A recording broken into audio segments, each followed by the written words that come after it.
Hey everyone, today we're going to be talking about bench press tips for beginners. The first thing is choosing the correct weight. Now there's no straight answer to this, but I like to choose a weight that I can do 12 reps of.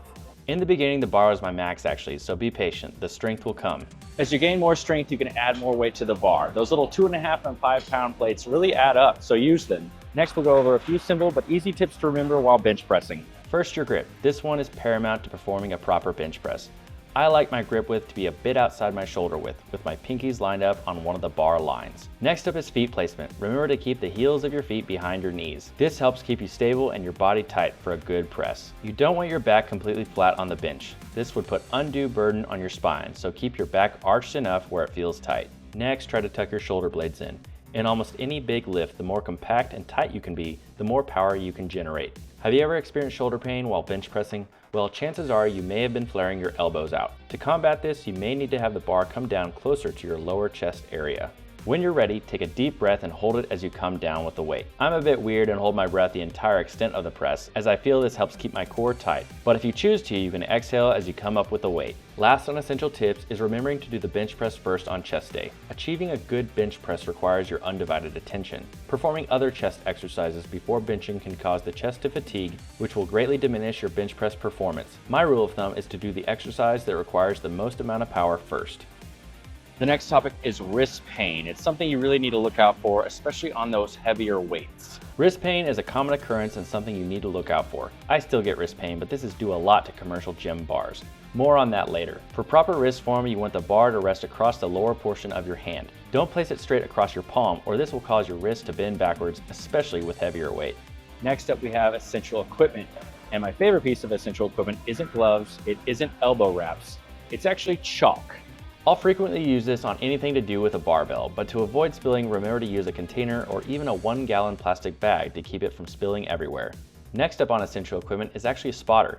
In the beginning, you might need one, and as you progress on your lifts and go for maxes, you will definitely need one. People are more than happy to spot you usually, so take advantage of it.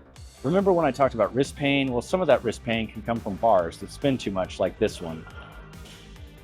I hate these bars, but I have to use them because gyms all over have decided to use a one-size-fits-all approach to their barbells in their facilities. Bars that spin too much are a great way to lose your grip and have all that weight drop on your chest, or have your wrists and arms in a constant battle to balance the weight. The bars can and should spin slightly, but in my opinion, nowhere near this much. If this works for you, great, but when my gym switched bars, I felt like I was in a constant battle of battling the weight above my head. This might sound a little controversial, but the Smith machine is not a bench press.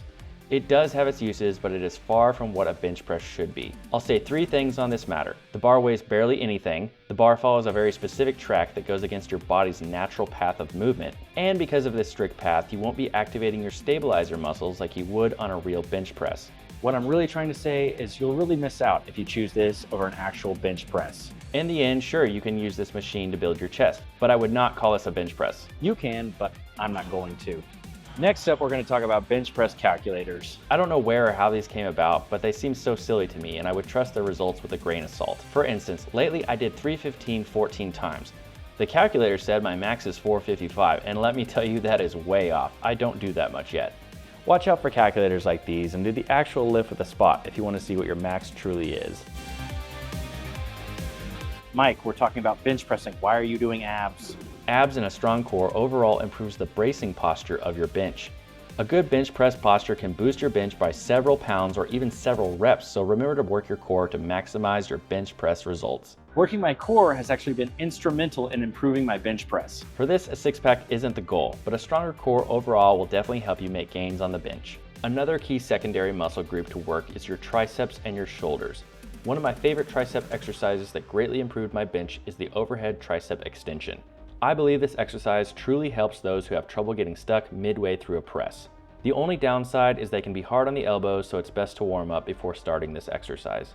Last and above all, you need to work your shoulders out to bench well. Having good shoulder development not only improves your bench press form and amount you can lift, but it also greatly prevents injury, so stay consistent with shoulders to get the most out of your bench.